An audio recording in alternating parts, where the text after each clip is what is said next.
Aujourd'hui, on va parler du lapin. Deux grandes oreilles, une petite queue blanche, trois bonds dans l'herbe. Bah le lapin, les gars. Bon, vous voyez le truc. Entre les dessins animés, les pluches et les machins au chocolat, il est un peu partout dans nos vies. Mais est-ce que vous le connaissez vraiment, le lapin? Eh bah pas sûr, faites pas trop les malins. Parce qu'il y a des choses à dire que c'est bien de les dire. Peut-être la refaire celle-là.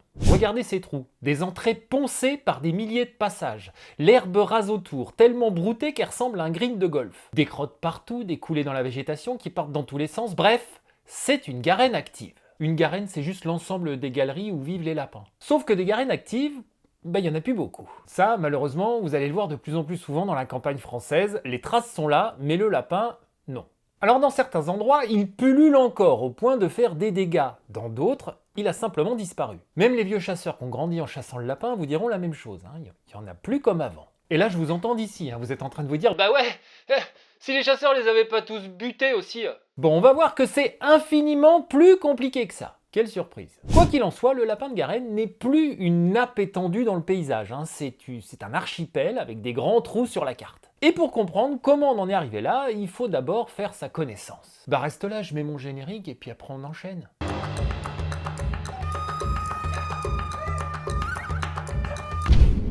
Si tu veux soutenir Richard sur Terre, abonne-toi à sa chaîne.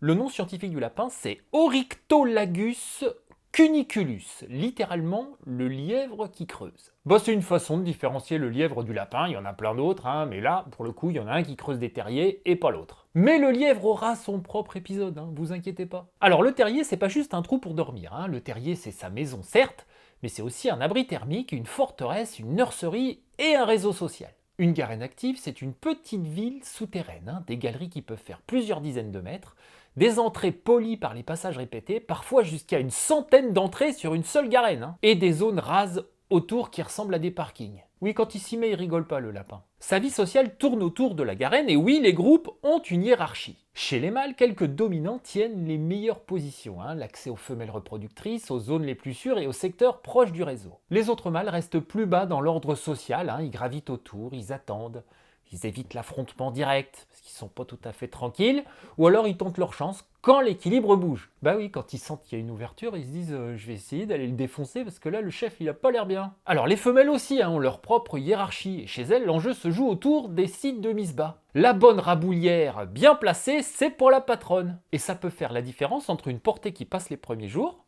ou pas. Alors évidemment, pour faire tenir ça ensemble, il faut communiquer. Et chez le lapin, ça se passe sous le menton, avec une glande qui laisse des traces odorantes sur les branches, les pierres ou les entrées de terrier. Les tas de crottes posées sur ces petites buttes et aux limites du territoire sont aussi des signaux. Ils disent qu'un groupe occupe la place et que c'est ça la frontière. Non mais l'autre il rentre tranquille, t'as pas vu que j'avais chié juste là? Quand un lapin détecte un prédateur, il tambourine le sol avec ses pattes arrière. Vous l'avez peut-être déjà croisé ça dans les dessins animés ou ailleurs. Et bah c'est vrai. Alors ça tape sec et ça tape fort, le son porte loin et bien au-delà de ce que l'oreille humaine peut percevoir. Et si vous avez déjà été témoin de ça, c'est assez impressionnant, la réponse elle est immédiate. Tout le groupe disparaît en moins d'une seconde, chaque animal connaît l'entrée la plus proche et la trajectoire la plus courte. Des millénaires de pression de prédation, faut s'organiser. Oui, on va y revenir, mais le lapin est littéralement bouffé par à peu près tout le monde. Et le tambourinement, c'est le système d'alarme de la garenne. La plupart du temps, la femelle ne met pas bas dans le réseau principal.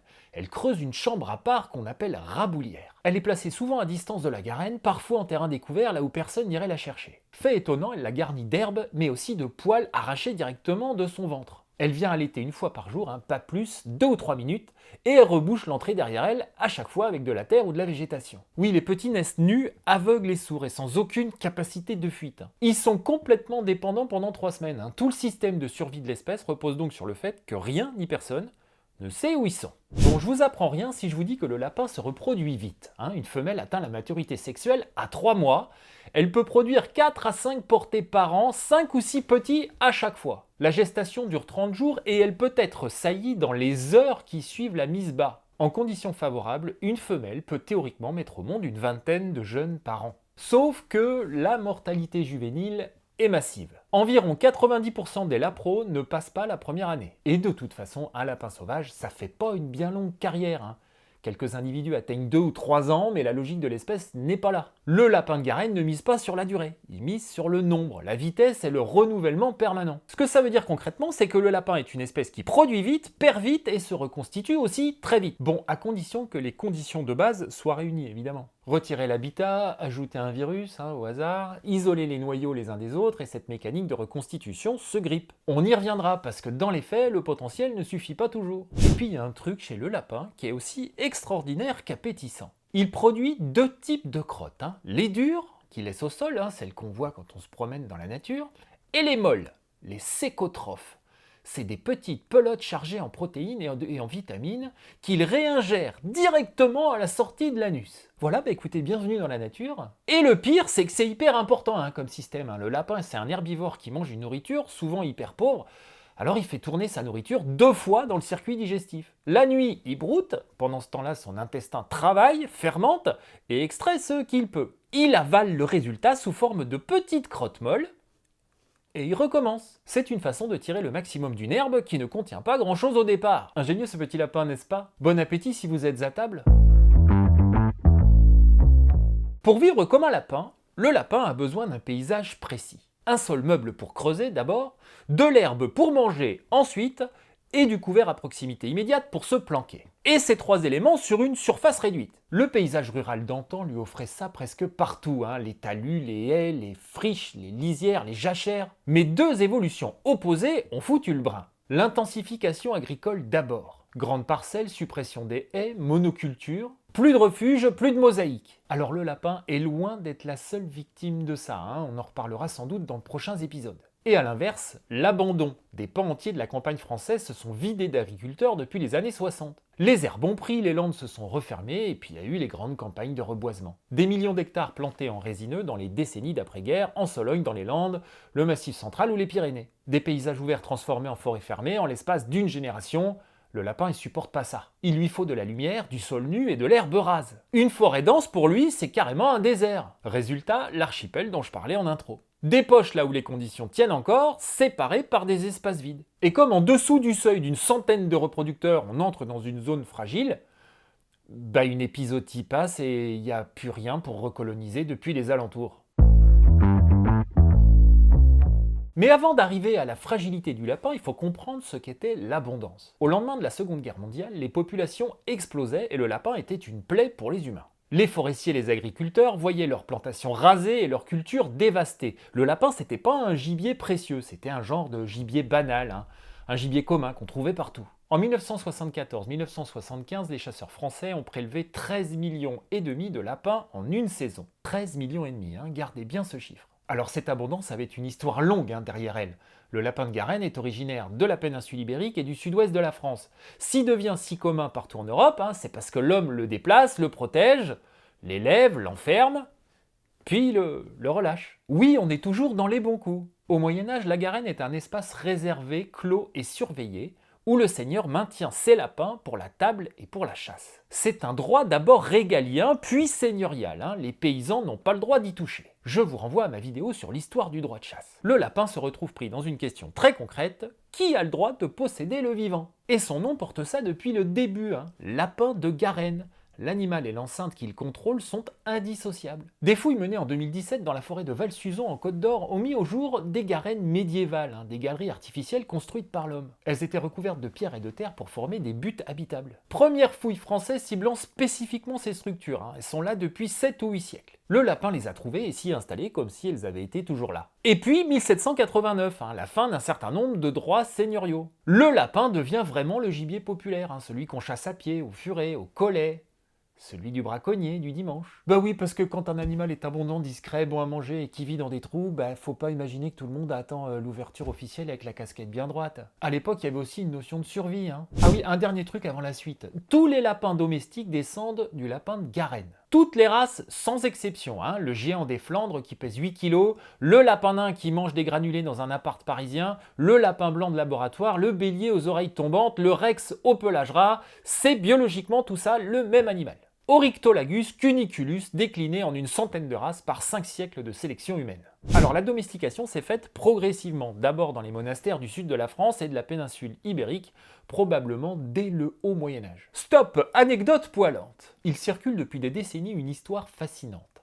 Des évêques gaulois auraient écrit au pape pour savoir si on pouvait manger du lapin pendant le carême. Le pape aurait alors répondu oui parce que le lapin naît nu comme un fœtus, donc c'est un peu comme un poisson genre. Et les moines auraient alors commencé à élever des lapins en masse. Bon, j'en suis bien désolé, mais a priori, cette histoire est fausse. Tout ça, c'est à cause de Grégoire de Tours, l'évêque historien du VIe siècle, qui mentionne effectivement la consommation de fœtus de lapin pendant le carême. Mais il en parle comme d'une faute, pas comme d'une permission. Ah le gars qui mangeait ça dans son récit, il finit mal, punition divine, tout ça. Bon, après, il a suffi qu'un historien du XXe siècle ait lu le passage avec les pieds, le transforme en décision pontificale, et la légende a tourné pendant 50 ans dans les livres de vulgarisation. Ce qui est vrai en revanche, c'est les loris, des fœtus de lapin qui étaient bien consommés comme délicatesse depuis l'époque romaine. Je sais pas si je le tenterai moi le fœtus de lapin. Et l'élevage progressif du lapin en enclos dans les monastères et ailleurs s'est développé pour des raisons très prosaïques. C'est une viande fiable, reproductible et pas chère à produire. Bon, la vraie histoire est moins drôle que la légende, mais elle a quand même le mérite d'exister. À partir du XVe siècle, l'élevage en clapier se diffuse hors des monastères, les races se multiplient et les critères de sélection changent. On sélectionne pour la taille, pour la docilité, pour la couleur, pour la qualité de la fourrure aussi. 5 siècles de sélection humaine séparent le lapin du talus et le lapin du salon. Même espèce, deux destins radicalement différents, l'un finit en clapier, l'autre reste dans les talus. Et dans les talus, il prospère. Parce que pendant que l'homme sélectionnait des races domestiques, le lapin sauvage, lui, profitait tranquillement de la campagne française. Les garènes seigneuriales avaient disparu avec la Révolution, la chasse populaire ne suffisait pas à réguler leur nombre, et le paysage rural traditionnel, avec ses haies, ses talus, ses jachères, sa mosaïque de petites parcelles, lui offrait exactement ce dont il avait besoin. Résultat, après-guerre, le lapin de Garenne est absolument partout. Dans certains secteurs, il fait des dégâts pas possibles, il mange les jeunes plants, il ravage les cultures, il pullule littéralement localement.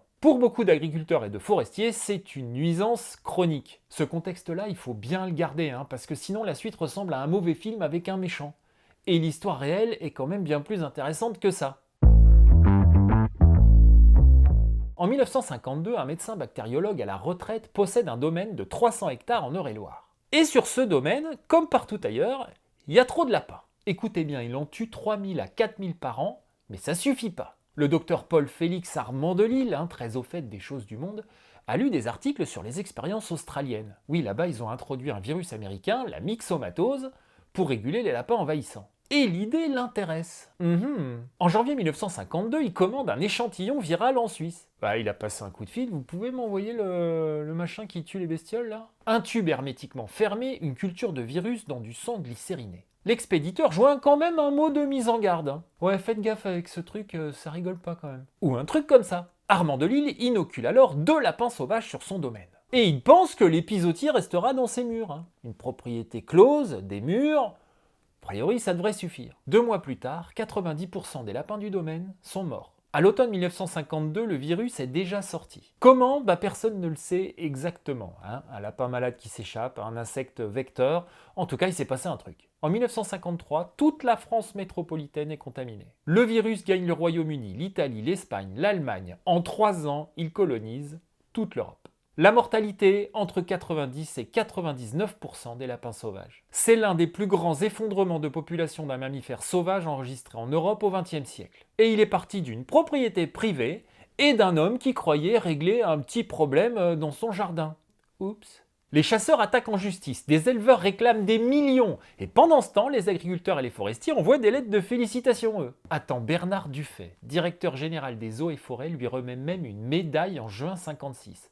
La face avant, son portrait, la face arrière, un lapin mort. Une inscription, la sylviculture et l'agriculture reconnaissantes. Il la montrait avec fierté, paraît-il. Exactement comme vous, tiens, vous qui montrez à vos proches la poitrine gonflée d'orgueil, que vous êtes bien abonné à cette chaîne. Non? On m'aurait menti. Bref, même événement, 2 lectures. Catastrophe cinégétique et écologique d'un côté, soulagement agricole de l'autre. Évidemment, avec nos yeux d'aujourd'hui, inoculer volontairement un virus mortel dans une population sauvage européenne, c'est moyennement lumineux. Mais si on veut comprendre, il faut quand même regarder des 2 côtés de la lorgnette. Il y avait un vrai problème de dégâts. La France d'après-guerre reconstruit et modernise à marche forcée, les agriculteurs poussés à intensifier n'ont aucune marge pour absorber les pertes. Un paysan qui voit ses jeunes plants rasés, ses semis forestiers détruits, ses rangs de vignes attaqués, pour lui, le lapin, c'est pas un petit animal sympathique, hein, c'est un concurrent direct. Et je vous rappelle quand même qu'à l'époque, il n'y avait pas l'État ou l'Europe qui faisait des chèques pour compenser les dégâts, hein, c'était tout pour sa pomme. Bon, dans tous les cas, une chose est sûre, il y a quand même eu un plantage. Un homme a voulu régler un problème local avec une arme biologique qu'il croyait contenue. L'échelle lui a échappé et est retombée sur la gueule d'un continent entier. En 1983-84, 30 ans après, les chasseurs français prélevaient encore 6,4 millions de lapins, la moitié du pic de 1974. En 1998-99, 3,2 millions, un quart du pic. En 2013-2014, on prélevait encore 1,5 million de lapins par an en France. Selon l'OFB, la saison 2023-2024 accuse une chute de 88% par rapport à ce chiffre. Faites le calcul vous-même. C'est pas un recul, c'est un effondrement. Mais le lapin ne disparaît pas, hein, il encaisse. Il meurt massivement et puis génération après génération, certains individus résistent mieux.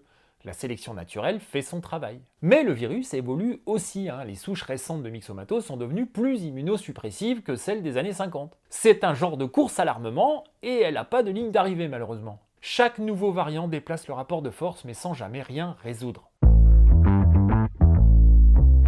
Le lapin de Garenne est classé quasi menacé par l'UICN dans son aire native. Alors c'est pas un statut de catastrophe imminente, hein. En revanche c'est clairement un signal. Une espèce qui était il y a 50 ans l'un des mammifères sauvages les plus communs d'Europe occidentale perd du terrain structurellement, durablement dans une grande partie de son aire d'origine. Ce sont des chaînes trophiques qui fonctionnent à moitié, des paysages qui perdent un rouage central qu'on ne peut pas remplacer. Parce que le lapin c'est pas un occupant parmi d'autres, il est une pièce du mécanisme. Sans lui, la strate herbacée explose, les milieux se ferment, les espèces qui dépendent de lui disparaissent avec lui. Le lynx ibérique a failli s'éteindre, en partie à cause de ça. L'aigle de Bonelli en France, dont les couples nicheurs dans le sud dépendent du lapin comme proie principale sur leur territoire de chasse. Le lézard osselet sur le territoire méditerranéen qui utilise les terriers de lapin comme gîte. Et puis tout le cortège de prédateurs qu'on connaît, hein, ceux qu'on croise sur le terrain sans forcément faire le lien. Le renard roux dont le lapin représente une part majeure du régime alimentaire printanier et estival. La belette capable de s'introduire dans les galeries pour capturer les lapros dans leur raboulière. Le putois, le chat sauvage, la fouine. La buse variable qui guette depuis un piquet de clôture en bordure de Garenne. Le faucon cresserelle, l'épervier et sur les zones ouvertes du sud, le circaète Jean Leblanc qui dédaigne pas un jeune lapin quand les serpents se font plus rares. Tous ces animaux ont construit une partie de leur écologie sur sa présence. Ils sont les victimes de la raréfaction du lapin et en même temps un des facteurs limitants de son retour. L'UICN dit quasi menacé. Mais derrière ce mot propre et administratif, il y a une réalité de terrain que les chasseurs connaissent mieux que quiconque. Des territoires entiers qui se sont tus, des garennes qui se sont éteintes l'une après l'autre, sans bruit, sans que personne ne décide vraiment de les laisser mourir. Et pourtant, l'histoire qu'on vient de raconter est une histoire d'intervention humaine. Un homme a lâché un virus qui croyait contenu, des générations d'agriculteurs sous pression ont simplifié des paysages qui n'ont plus rien à offrir aux lapins, des politiques de reboisement massif ont fermé des milieux ouverts en une seule génération. Tout ça, c'est de l'action humaine. Et ce qui est fait par l'homme peut être au moins en partie défait ou corrigé par l'homme. Replanter des haies, maintenir des talus, laisser des jachères. Connecter les noyaux entre eux pour que la recolonisation soit possible quand une épizootie passe. C'est de la gestion de paysage, et ça on sait faire. Alors là où le lapin reste dense, hein, là où les populations locales repartent à la hausse et commencent à faire des dégâts, c'est la chasse qui assure aujourd'hui la régulation. C'est elle qui empêche le retour du chaos qu'on a connu juste après-guerre. Oui, vous vous souvenez, hein, il peut raser 50 hectares dans une commune et être absent à plusieurs dizaines de kilomètres à la ronde. Ce sont des sortes de poches explosifs hyper localisés. Ne rien faire à ces endroits, c'est du bordel assuré. Mais dans tous les cas, le lapin a toute sa place dans nos paysages et il l'a toujours eu. La vraie question aujourd'hui n'est plus de savoir s'il doit disparaître ou proliférer sans limite, mais ce que nous sommes prêts à lui rendre et surtout ce que nous sommes capables de gérer quand il revient en force. Le lapin est l'exemple typique d'un animal qu'on doit apprendre à gérer. Alors j'en connais certains d'entre vous qui vont me dire que la nature se régule toute seule. Qu'elle n'a pas besoin de nous, nom de Zeus. Quand on ne l'a pas modifiée en profondeur pour y coller nos villes, nos autoroutes et nos millions d'hectares de maïs, peut-être. Mais dans cette nature-là, hein, celle qui existe là aujourd'hui, cette nature qu'on a domestiquée dans notre minuscule pays, c'est à nous de faire le boulot. C'est à nous de remettre de la vie là où on l'a rendue impossible, et c'est à nous de la contrôler quand on a, sans le vouloir, déroulé le tapis rouge à une espèce aux dépens des autres. Et ça, on l'a tous fait collectivement, hein, vous et moi. Alors j'entends, c'est un discours qui s'éloigne quelque peu de la pensée dominante angélique, qui voudrait tout réensauvager parce que la nature, c'est mieux que nous, vous comprenez. Vous imaginez pas le nombre de commentaires en ce sens que je reçois sur cette chaîne. Mais sur cette chaîne, on parle du réel. On parle pas de foutre la nature sous cloche en priant le bon Dieu que ça se passe comme prévu. Pourquoi? Parce qu'on va pas exproprier les gens dans la vraie vie. On va pas non plus arrêter de construire des routes quand il y en a besoin, et non, on va pas lancer des grandes phrases stériles à base de changer de modèle agricole. Tout ça, c'est du vent. L'écologie, la vraie, se construit au contact du réel, pas engoncée dans des concepts utopiques qui font frétiller 3 écolos en trottinette électrique. Voilà, cette fin est un peu vénère, mais j'espère quand même que cette vidéo aura su trouver son public. Bon, si vous êtes encore là, c'est que je me suis pas si mal démerdé. En tout cas, n'oubliez pas de vous abonner, parce que moi j'aime bien quand au moment où je sors la vidéo, que je vois que les gens ils s'abonnent, je me dis tiens Richard, tu fais pas si mal ton boulot. Trop long cette conclusion. Je vous embrasse et je vous dis à bientôt sur Terre ou ailleurs.